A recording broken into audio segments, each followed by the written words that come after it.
मेरा नाम राकेश कुमार है। मैं बचपन से ही मेरे पिता नहीं हैं। मैं हर सप्ताह रविवार के दिन एक वृद्धाश्रम में जाता हूँ और वहाँ पर अपने घर से अच्छा खाना बनाकर वृद्धाश्रम में रह रहे बुज़ुर्गों को खिलाता हूँ।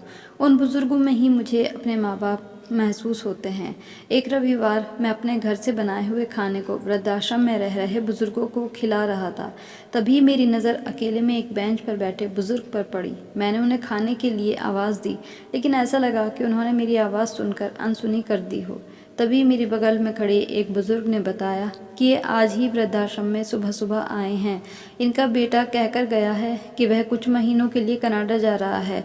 कनाडा से वापस आते ही अपने पिता को अपने साथ रख लेगा। बुज़ुर्ग की बातें सुन मैंने मन में सोचा, लोग कितना झूठ बोलते हैं।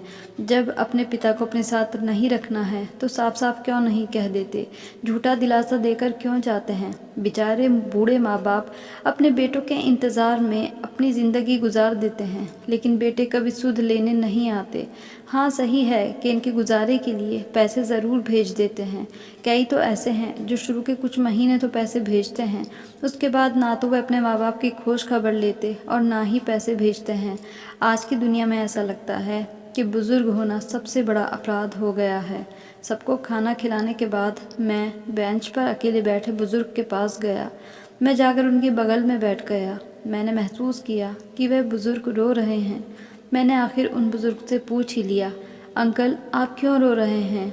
अंकल ने जवाब दिया, कुछ नहीं बेटा, बस ऐसे ही अपनी किस्मत पर रो रहा हूँ।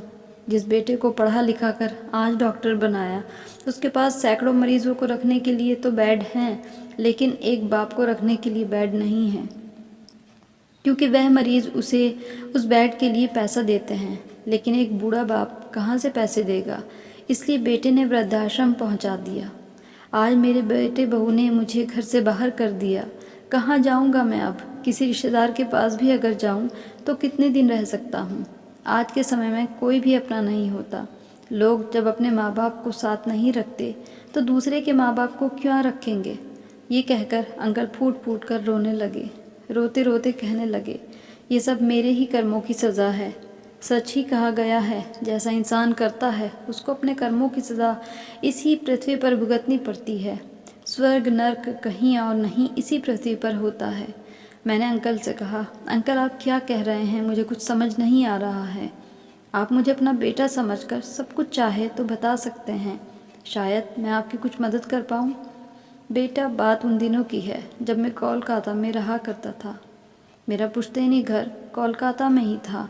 कॉलेज में पढ़ते पढ़ते मुझे गलत लड़कों से दोस्ती हो गई। उनके संग ही शराब पीने की भी लत लग गई और उनके साथ ही कोलकाता के वेश्याओं में भी मैं जाने लगा। वहीं पर एक वेश्या से जाते जाते मुझे प्यार हो गया।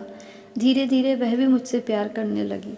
मैंने उसे वेश्यागिरी का धंधा करने से मना कर दिया। मैंने उसे बोल दिया था कि तुम पैसों की चिंता मत करना, हर महीने तुम्हारे खर्चे के पैसे मैं भेज दिया करूँगा। कुछ दिनों बाद वह मुझसे शादी करने की ज़िद करने लगी। मैंने अपने घर में जैसे ही उससे शादी की बात की, मेरे पिता तो लगा कि मुझे मार ही डालेंगे। वे कहने लगे, मुझे पता था कि तुम रातों को कहाँ जाते हो, लेकिन मुझे ये नहीं पता था कि तुम वहाँ की गंदगी को घर में लाने के बारे में सोचोगे। मेरे जीते जी ऐसा कभी नहीं हो सकता। मेरे पिताजी को लग गया कि मैं उस वैश्य से शादी कर लूँगा। उन्होंने कोलकाता की अपनी सारी ज़मीन जायदाद बेचकर हमेशा हमेशा के लिए दिल्ली आकर बस गए। दिल्ली लाकर कुछ दिनों के लिए मुझे नशा मुक्ति केंद्र में भर्ती करा दिया गया। वहाँ से निकलने के बाद मैंने बहुत कोशिश की उससे संपर्क करने की, लेकिन उससे संपर्क नहीं हो पाया। मैंने अपने दोस्त से भी पता करने की कोशिश की, लेकिन उसका कहीं पता नहीं चला। सब ने यही कहा कि अचानक से वह गायब हो गई और हमेशा हमेशा के लिए कहाँ चली गई आज तक पता नहीं चला। फिर मेरी भी शादी हो गई और उसके बाद मैं भी अपनी दुनिया में गुम हो गया। लेकिन आज मुझे ये एहसास हो रहा है कि जब कोई अपना आपको छोड़कर जाता है तो आपको कैसा एहसास होता है। और मैंने अंकल की कहानी सुनने के बाद अंकल से कहा, अंकल एक बात कहूँ, क्या आप हमारे साथ हमारे घर चलेंगे। अंकल ने कहा, नहीं बेटा, मैं अब किसी के घर नहीं जाऊँगा। जो मेरी किस्मत में है वह तो मुझे बर्दाश्त करना ही होगा। मैं किसी पर बोझ नहीं बनना चाहता। बेटा, फिर तुम्हारे घर वाले क्या सोचेंगे। अंकल, मेरे घर में भी कोई नहीं है। कहूँ तो एक तरह से मैं भी अनाथ ही हूँ। मेरे पिताजी सेना में नौकरी करते थे। मैं जब 5 साल का था तभी पिताजी शहीद हो गए। मुझे तो अब पिताजी की ठीक से शक्ल भी याद नहीं है। हम एक भाई और बहन हैं। मेरी माँ ने बहुत मुश्किल हालात से हमें पाला। वह भी पिछले साल कोरोना में भगवान को प्यारी हो गईं। बस मेरे घर में मेरे 2 बच्चे और मेरी पत्नी रहती हैं, और मेरी पत्नी कभी भी मेरे लिए हुए फैसलों का विरोध नहीं करती है, क्योंकि उसे पता है कि मैं कभी भी कोई गलत फैसला नहीं करता। अंकल, अगर आप हमारे साथ रहेंगे, मुझे भी एक बाप का प्यार मिल जाएगा, और मेरे बच्चों का दादा दादा का प्यार जिसके लिए मैं बचपन से तरसता रहा हूँ। अंकल, सच कहूँ तो हम दोनों को एक दूसरे की ज़रूरत है। ये ज़रूरी नहीं है कि जब 2 मनुष्यों के बीच खून का रिश्ता हो तभी वह रिश्ता सच्चा होता है। कई बार दिल के रिश्ते भी खून के रिश्तों से बड़े हो जाते हैं।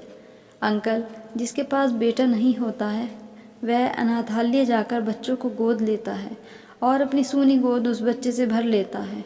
तो क्या जिनके पास माँ बाप नहीं हो वह वृद्धाश्रम जाकर माँ बाप गोद नहीं ले सकते?